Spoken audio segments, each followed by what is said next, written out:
Et la halachot, Hazak ou Baruch Rabotai. Beruchim Tiyu. On est aujourd'hui le 6e jour, dans le 6e mois. Selon les calendriers hébraïques, le premier mois c'est Nissan, le 6e c'est Elul. Donc 6 sur 6 aujourd'hui, apparemment, c'est de voir clair.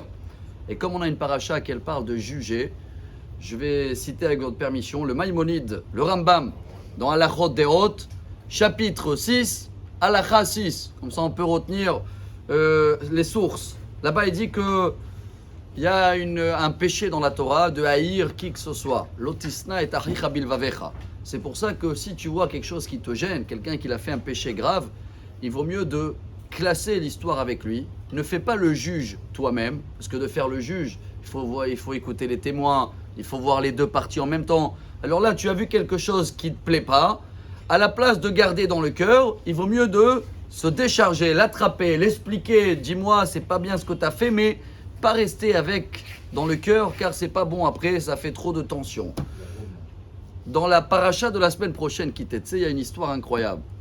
Qui tirait Hamor, son acha, rovet stachat masao, vehadalta me'azov lo, azov ta'azov imo. Traduction, quand tu vois l'âne de quelqu'un que tu haïs, qui est en train de tomber, il faut que tu vas l'aider. Dans le Talmud Psachim, très connu, page 113, la Gemara dit, attends, tu viens de me dire que tu n'as pas le droit d'haïr qui que ce soit. C'est une mitzvah dans la Torah, il a dit le Rambam, chapitre 6, halakha 6.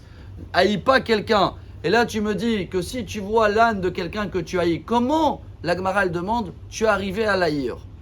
La Sina. La Gemara elle répond, si tu l'as vu faire un péché grave, tu n'as pas eu le temps de se décharger, et tu es le seul témoin, même tu étais au tribunal, d'accord? Ils t'ont écouté, mais ils ne peuvent rien faire parce qu'il n'y en a pas deux. Dans la paracha de cette semaine, c'est marqué Al-Pishna, Imedim, Oshlosha, Yakum Davar. Alors qu'est-ce que tu fais? C'est la seule condition, c'est la seule autorisation de haïr un petit peu, mais voilà le jackpot d'aujourd'hui. Jusqu'à le jour où sa voiture va tomber en panne, ou son âne à l'époque, où tu vas le voir quelque part, il a besoin de ton aide. Alors là, sache que Dieu il est en train de t'envoyer un signe. Pas seulement tu vas l'aider, bien sûr, mais il faut absolument que ce que tu as eu dans le cœur, à ce moment-là, tu l'oublies, tu le classes. C'est Dieu qui arrange tout. Nous, on sait qu'il n'y a pas du hasard. Donc en grand, comment quelqu'un il peut avoir une bonne santé, être un cœur apaisé, ou on va dire comme ça, de voir clair 6 sur 6, c'est de savoir que, voilà, Dieu il t'a fait de voir quelque chose, ça pèse, mais il va t'envoyer l'occasion de se débarrasser de cette histoire-là, pour ne pas garder aucune haine, aucune rancune, aucune vengeance. Et voilà ce qu'on doit faire pour la halachot de Tchouva Rabotai. Alors venez, on va essayer de vivre avec ce message, de ne pas haïr qui que ce soit, d'essayer toujours juger pour le bien.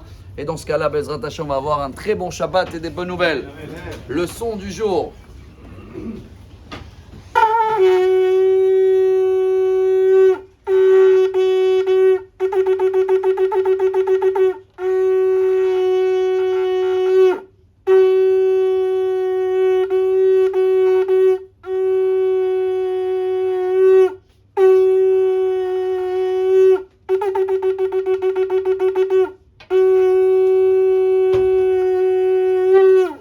Amar Rabbi Elazar, Amar Rabbi